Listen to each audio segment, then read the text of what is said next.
रूस और यूक्रेन के बीच जारी महायुद्ध का आज 59वां दिन है। क्या है पुतिन का Mariupol to Moldova plan? Ukraine से जंग में गई 30,000 रशियन सैनिकों की जान।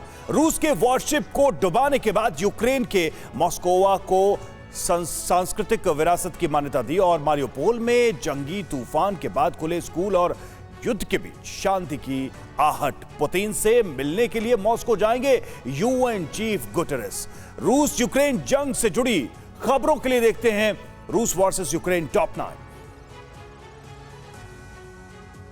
एक रूसी सैन्य कमांडर ने दावा किया है कि यूक्रेन के खिलाफ जंग के दूसरे चरण में पुतिन ने यूक्रेन में समंदर के किनारे वाले इलाकों पर कब्जे की योजना बनाई है। रूसी सैन्य कमांडर रुस्तम मिनेकेव के मुताबिक रूस का पूरा फोकस डोनबास से मोल्दोवा तक भूमि गलियारा बनाने और दक्षिणी यूक्रेन पर कब्जा करने की है, जिसकी शुरुआत यूक्रेन के बंदरगाह वाले शहर मारियोपोल पर कब्जे के साथ हुई है। पुतिन के इस प्लान को लेकर मिनेकेव के दावे पर जेलेंस्की के चीफ ऑफ स्टाफ एंड्री यर्मक ने पलटवार किया है। एंड्री यर्मक के मुताबिक रूस की कई योजनाओं को यूक्रेनी सेना पहले ही बर्बाद कर चुकी है और आगे भी करती रहेगी। उन्होंने कहा कि इस जंग में क्रेमलिन को भारी नुकसान हुआ है, जबकि रशियन सैनिकों की मौत का आंकड़ा 30,000 के करीब जा पहुंचा है।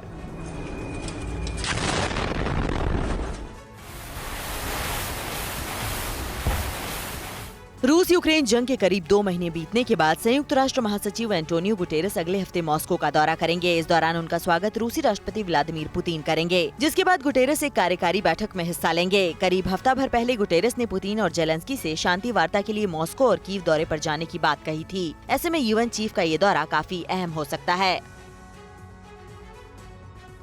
रूस के बेहद ताकतवर मोस्कोवा वॉरशिप को एयर स्ट्राइक में तबाह करने के दावे के बाद यूक्रेन ने मोस्कोवा को लेकर एक डाक टिकट जारी किया है। डाक टिकट पर लिखा है रशियन वॉरशिप डन, यानी रूसी युद्धपोत का काम तमाम। यूक्रेन ने मोस्कोवा को बर्बाद करके रूस को बड़ा नुकसान पहुंचाया है। ऐसे में अपने सैनिकों के पराक्रम को ऐतिहासिक बनाने के लिए ये डाक टिकट जारी किया गया।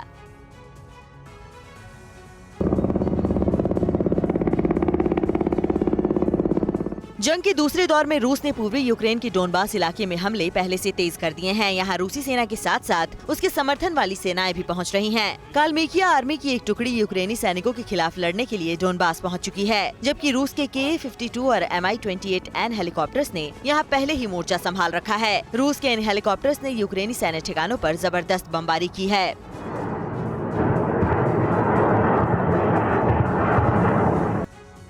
डोनबास के डोनेत्स्क इलाके में एक बड़ा हमला हुआ है। यहाँ एक हॉस्पिटल पर रॉकेट हमले के बाद भीषण आग लग गई। आग इतनी तेजी से फैली कि देखते ही देखते इसने पूरे हॉस्पिटल को अपनी चपेट में ले लिया, जिसके बाद हॉस्पिटल के ऊपर आग की ऊंची ऊंची लपटें और धुएं का गुबार देखने को मिला। डोनेत्स्क में दोनों सेनाओं के बीच भयंकर जंग चल रही है। यहाँ के लिमन इलाके से भारी बमबारी की तस्वीरें भी सामने आई हैं।